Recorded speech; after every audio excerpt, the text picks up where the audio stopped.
On today's episode of Warehouse Safety Tips, we're going to be talking about safety announcements, so stay tuned. Welcome to Warehouse Safety Tips. If you're a seasoned vodcast viewer, this vodcast is going to be different from most that you watch.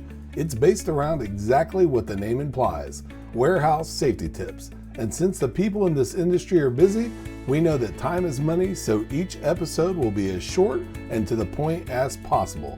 And now, with all that out of the way, let's get to the vodcast.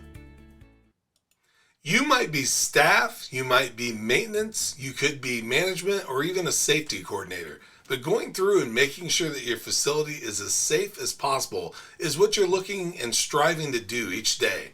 But there's one ingredient of the recipe that's absolutely important that a lot of people don't do, and that's making sure that everybody is aware of the changes that you've made. So how do you do this? Well, it's going to be done by safety announcements. So there's a couple ways that you can do this, and this is by no means all the ways, but it's going to be a great place to get started. And that is making sure that you post the announcements in very prominent and high trafficked areas. So it could be a break room, it could be maybe doors that people go in and out of a lot, or just, anywhere that you're going to post information. The next thing is going to be safety briefings.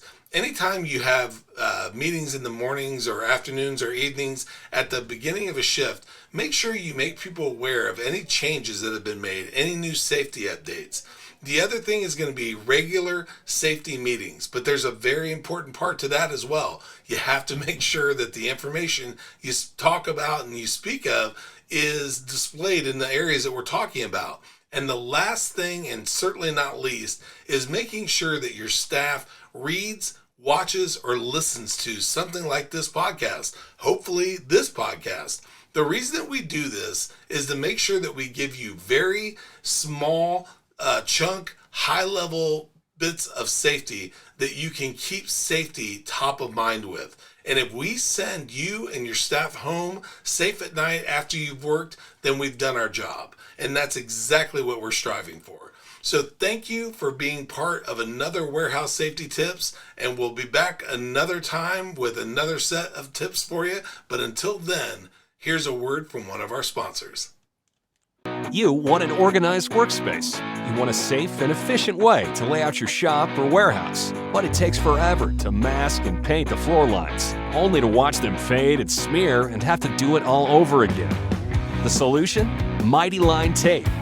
Mighty Line floor tape is simply the most durable floor tape available. It's 7 times thicker than most other floor tapes. It's beveled on the edges so it can handle an army of forklifts. And it comes up anytime with no scraping and no residue. Why mess with the mess and the fumes of floor paint when Mighty Line has the rolls, shapes, colors, and signs that fall right in line with 5S standards? There's a place for everything, and everything has its place. That's why we're here. There's only one American-made Mighty Line tape, the only durable stripe. You can find the show notes to each episode, links to information mentioned on the vodcast, the social media platforms we're on, and anything else related to the vodcast at warehousesafetytips.com. And if you want to catch our podcast and or request a sample pack of Mighty Line, visit mightylinetape.com/safety tips. Thank you for watching Warehouse Safety Tips, and have a safe day.